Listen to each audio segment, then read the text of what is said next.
Hello everybody. So today I'm going to be discussing brush pens, which are my favorite things to use right now professionally and for sketching.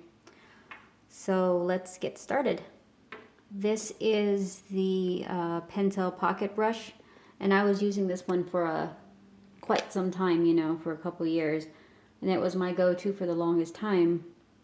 However, I actually recently, the past 2 months or so, started to use these ones. This is the Kuretake number 13 fountain brush pen, and this is also number 13. They are really neat because you could buy the converter, which is right here, and this is what you put inside these, just so that you could put whatever kind of ink you want. Let's take a look at this. Very pretty. I haven't used this one yet, so I'm going to demo this using this pen right here. Let's see. So this is a bristle, and the ink that comes out of this is a little bit more fine, and it's actually, you can kind of tell this one's got like a brown, like a reddish brown tinge to it. The other one, when it comes out of the box, is actually white.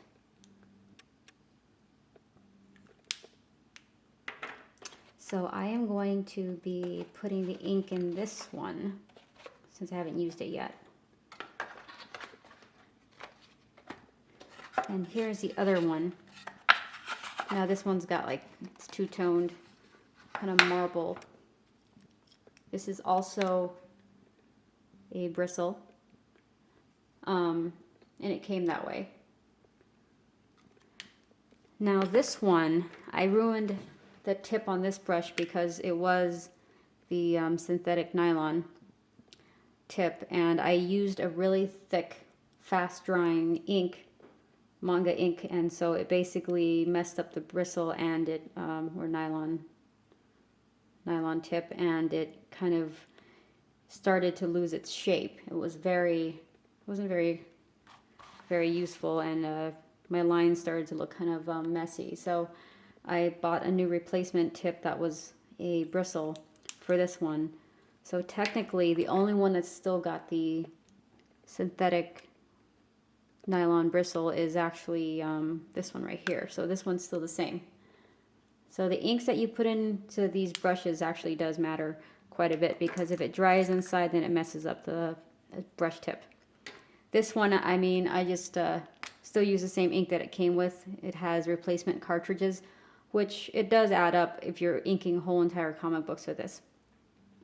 So that was kind of the thing. I couldn't use really any other types of inks with this one besides the Pentel pocket brush ink, which is really, really good ink. It's just that it was kind of getting expensive, and I mean, as much as I love the bristle, it wasn't getting as fine of a line as I wanted to, and I think a lot of people who use this notice that after using it for a while, it towards the end, it started to bleed a little bit onto the paper because the ink was kind of running out, and so it wouldn't leave a really fine line. And at some point when I was detailing my pages, I would accidentally use it while it was running out, and it would mess up faces and details that I had that were really important.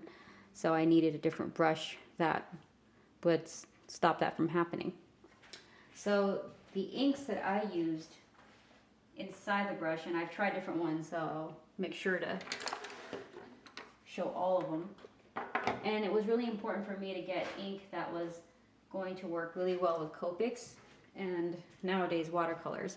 So anything that's water-based is pretty ideal for Copic markers. However, with watercolors, if you run over it a few times and it gets wet, it will actually start to bleed. So this is a Sumi ink. Pretty much it's water-based.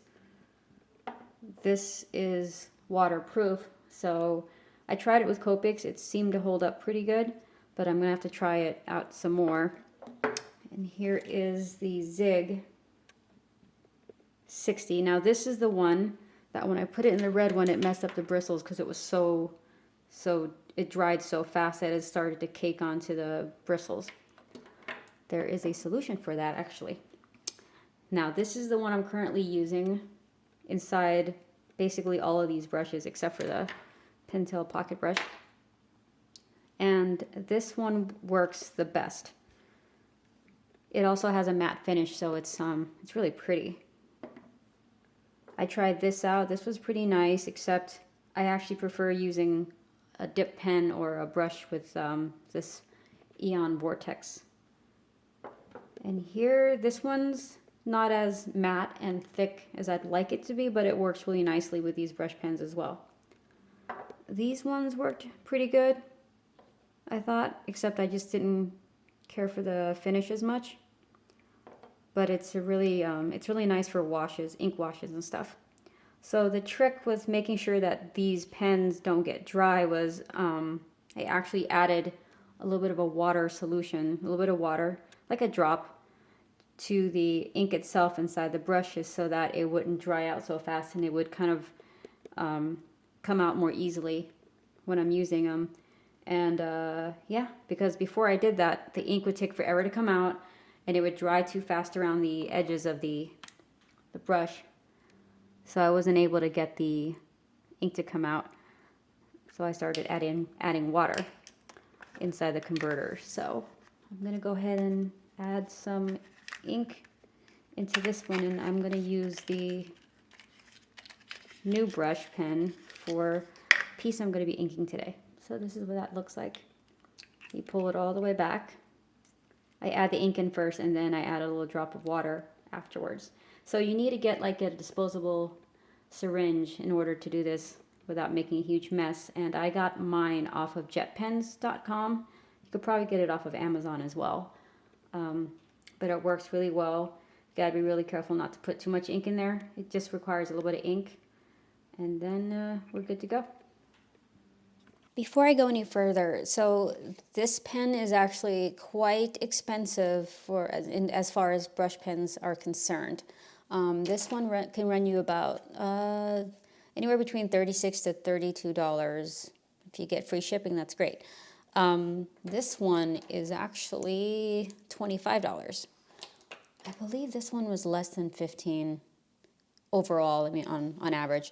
This is only a couple bucks, but I think it's worth it because once you have all these inks that you really like to use, like, you know, the ink, it's actually worth it, in my opinion, to spend a little bit more money and get, you know, ink cartridges. I mean, without having to get ink cartridges, is just refill it. And so you're saving money on the ink side and the durability side of things. And so I actually prefer it more. And yeah, so it is a little bit more, but then you'll probably take better care of it. Like, I think I bought a couple of these, and I love them, but when I'm traveling or something like that and I don't have enough ink, then I'm kind of stuck. So it's better for me, I think, to have all this ink right here available, and I could just, whenever I need to switch out the different inks, I could go ahead and use different pens, especially when I'm doing comic books where the deadlines are really tight. I don't really want to think about dipping my pens in. It gets messy, so it's kind of nice to have the different inks ready to go. And I mean, I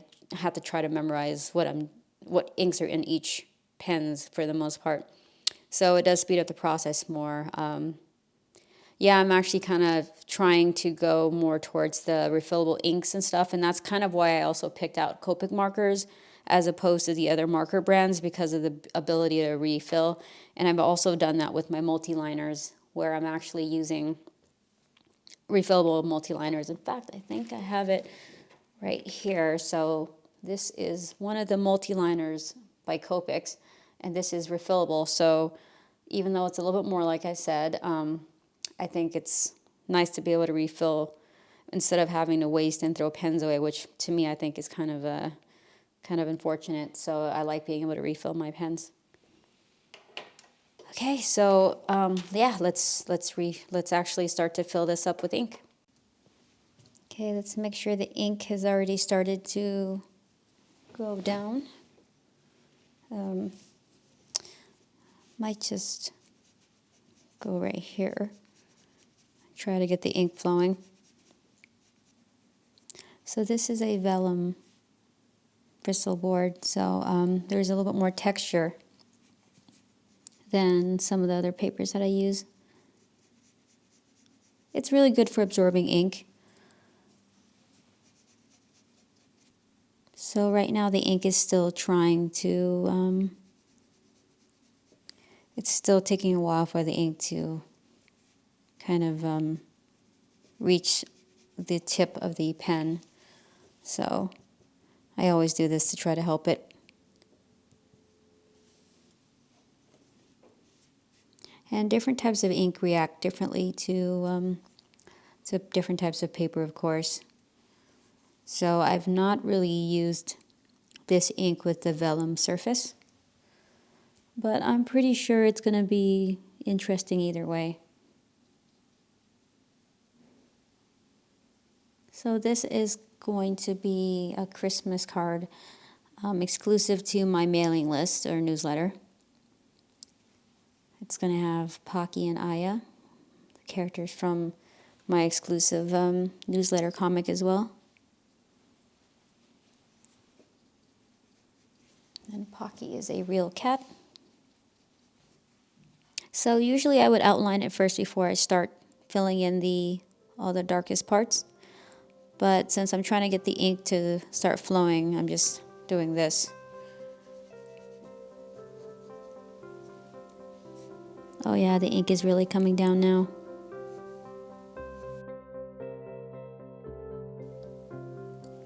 Even though the brush pen or the ink didn't dry on the paper the way I'd like it to, which was going to be more opaque and like a solid ink look, it still looks really neat if I were to color over it with marker, because then it gives it kind of a dry brush or an ink wash look to it.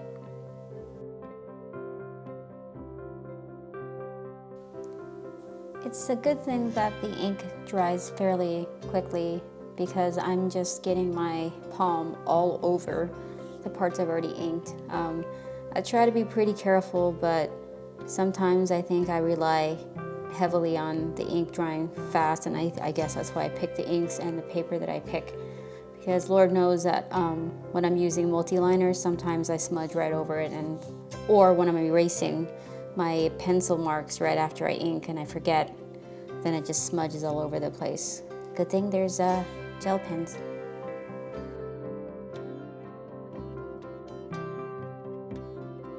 On to the background. As soon as I figure out what the shape is on this. It doesn't have to be exact, but pretty close to what I drew already. So I think if I could get most of it, I'd be pretty happy.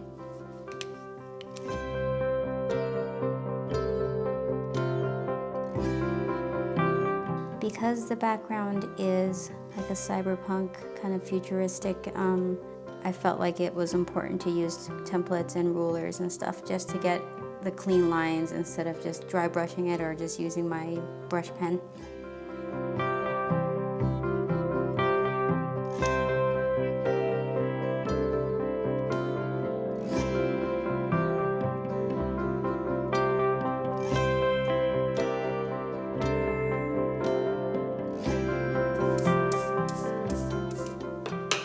And we're going to call this done. Thanks so much for watching. Please subscribe or leave a comment or questions if you have any. And until next time, thanks for watching.